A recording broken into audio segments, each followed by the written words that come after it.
صباح الخير او مساء الخير على احلى متابعين في الدنيا، على حسب ما بتشوفوا الفيديو بتاعي. بتشوفوه بالنهار او بالليل. طبعا انا بشكر كل اخ واخت دخل اشترك في القناه بتاعتي. انا متشكره منكم قوي. واي حد لسه بيشوف القناه بتاعتي لاول مره ما تنساش طبعا الاشتراك واللايك بتاعتكم الجميله وتفعيل الجرس عشان يوصلكم كل فيديو جديد، عشان خاطر قناتي تكبر بيكم ان شاء الله. نخش بقى على تحدي محمد حوارات وآلاء لولو العسل. اللي مش عارفين، رجعت الكمامة رجعت للكمامة تاني ليه ولبستها. يعني هي في ناس بتقول ان الفيديو دوت متصور قديم، بس لا، هو مش متصور قديم ولا حاجة. هي معرفش رجعت لبستها ليه، مع اني كانت قبل كده الفيديو اللي قبل دوت على طول كنا حاسين ان ما شاء الله كان وشها يعني بدأ يتعدل، وعينيها بدأت تقفل شوية، وبقها يعني بدأ يتصلح. يعني حسينا ان هي بقت احسن شوية وافضل شوية من الاول.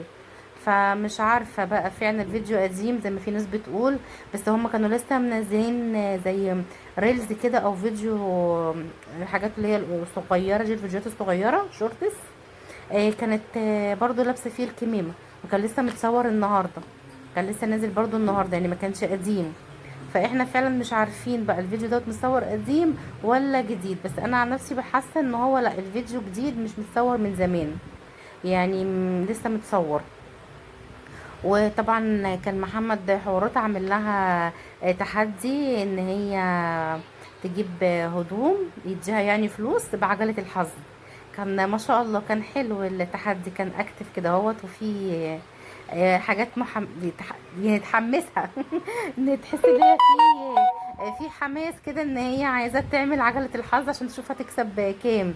حلو يعني، هو يا ريت محمد يعملها لها على طول، ونختاروا لها بقى حاجات مثلا تتفسح، تشتري مثلا حاجات ليها. هي ما شاء الله يعني اخدت كميه فلوس حلوه. انا حسبتهم لقيتها اخده منه 19,000 و200. يعني ما شاء الله في اول لفة في العجلة اخده 200، تاني لفة اخدت 2000، التالتة 1600، بعد منها اخدت 5000، وبعد كده 600، وبعد كده هوت 400، وبعد كده هوت 5000، وبعد كده هوت 1000، وبعد كده 200. يعني هي حتى بتقول مش مهم، حتى لو اخدت 100 جنيه مش مهم، انا راضيه. هي طيوبه خالص وبترضى باي حاجه، واي حاجه بتفرحها. وبعد كده هو 1200، وبعد كده 400، وبعد كده 1600. يعني ما شاء الله أخدت مبلغ 19 و 19200. اللي حسبهم كده يقول لي صح كده ولا في حسبة تانية. اللي حسبهم زي كده وطلعوا صح يقول لي زي ولا الحسبة طلعت غلط. فما شاء الله عليها، حتى هو بيقول لا دي يا لولو اخدت مبلغ كويس. انا غلطان اللي عملت التحدي دوت، كنت عطيتها 10,000 وقلت لها خدي شبرقي نفسك بالعشرة دولار وخلاص. بس هو محمد لا، مش بخيل على الاء، بدليل ان هو يعني فسحها واتغدوا بره او اتعشوا بره، يعني راحوا مطعم، وبيقول لها دوت طبعا خارج التحدي. وجابوا برضو هدوم لتالين برضو خارج الفلوس بتاعتها، يعني هي الفلوس هي اللي اخدتها ما شاء الله، جابت بيها لبس وهدوم ليها هي. ان شاء الله يعني يا ريت تنزل لنا بقى الهدوم اللي هي جابتها كده ونتفرجوا عليها، لان هي بتقول جابت حبة هدوم حلوة مش وحشة. يعني محمد سمع كلام المتابعين ونزل فعلا جاب لها هدوم، عشان كانت في ناس كتيره بتتكلم تقول له يا محمد انت بخلان على الاء ليه؟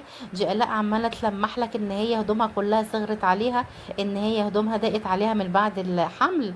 يا جماعه محمد ده لا ذكي، وعلى فكره بيشوف كل الكومنتات اللي انتوا بتبعتوها، وهو عارف بيعمل ايه. يعني هو بيرتب المفاجآت مفاجأة مفاجأة، يعني بدأ بالصغير بيبدأ بقى ايه بيكبر شوية.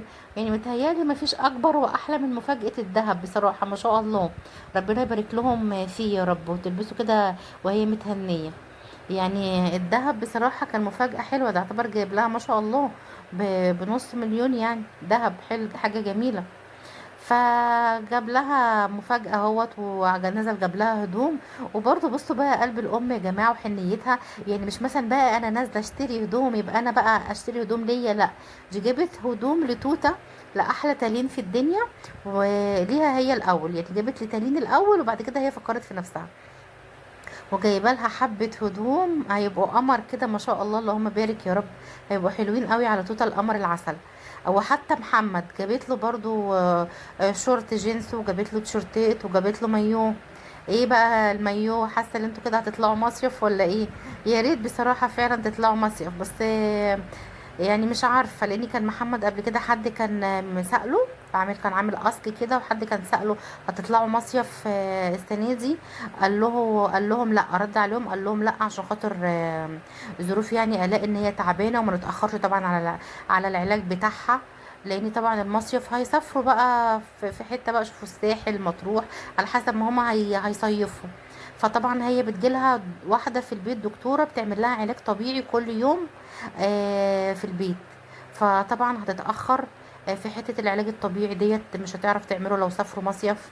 فادعوا لها، ادعوا لها كده يا جماعه، يا رب بالشفاء ان شاء الله. ربنا يشفيها عن قريب يا رب، وترجع لطبيعتها وتبقى كويسه، وما تحتاجش ولا العلاج طبيعي ولا الادويه، وتعرف تعيش حياتها كده هوت، وتتفسح وتروح وتخرج هي وجوزها وبنتها القمر دي.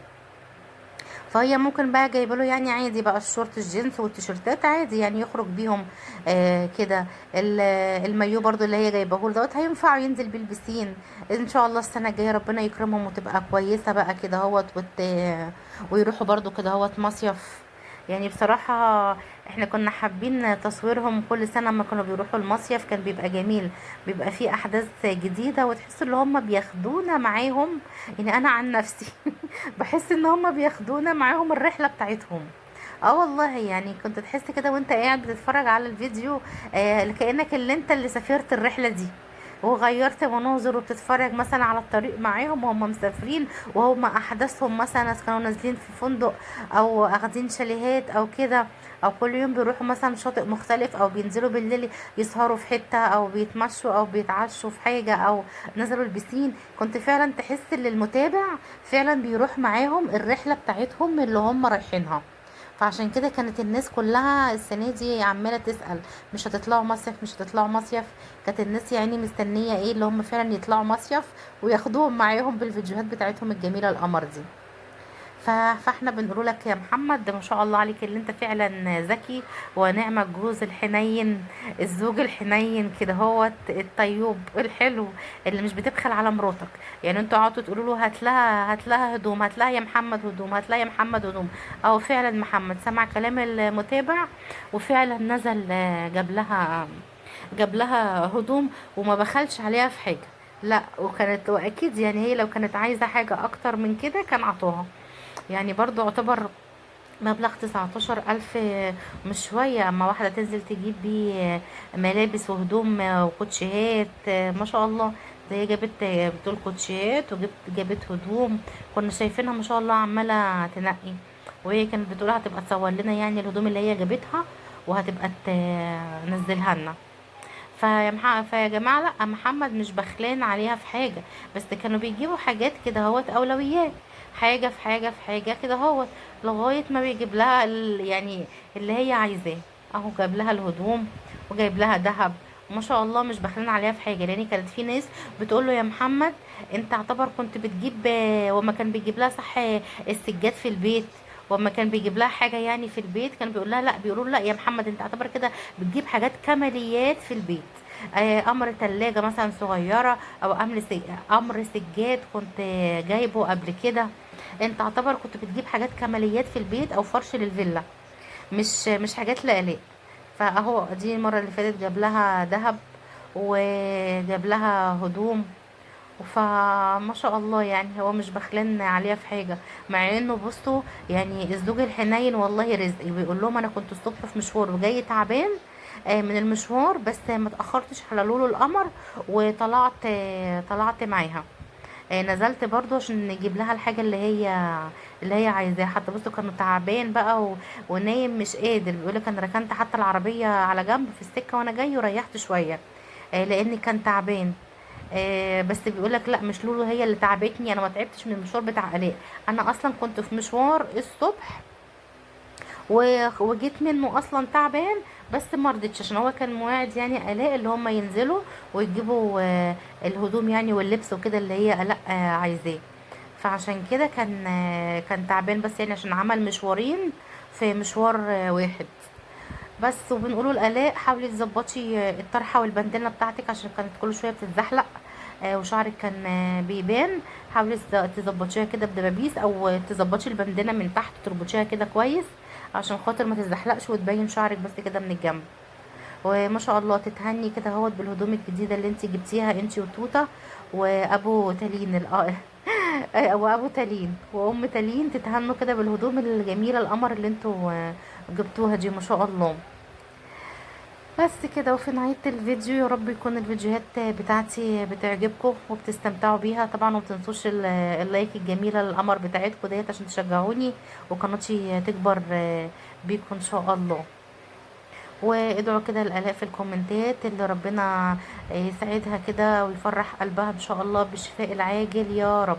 ان شاء الله تبقى تخفي كده يا لولو يا قمر في اقرب وقت وترجعي زي الاول واحسن ان شاء الله. وطبعا ما تنسوش اللايك الجميله بتاعتكم والاشتراك في القناه. هتوحشوني ومع السلامه.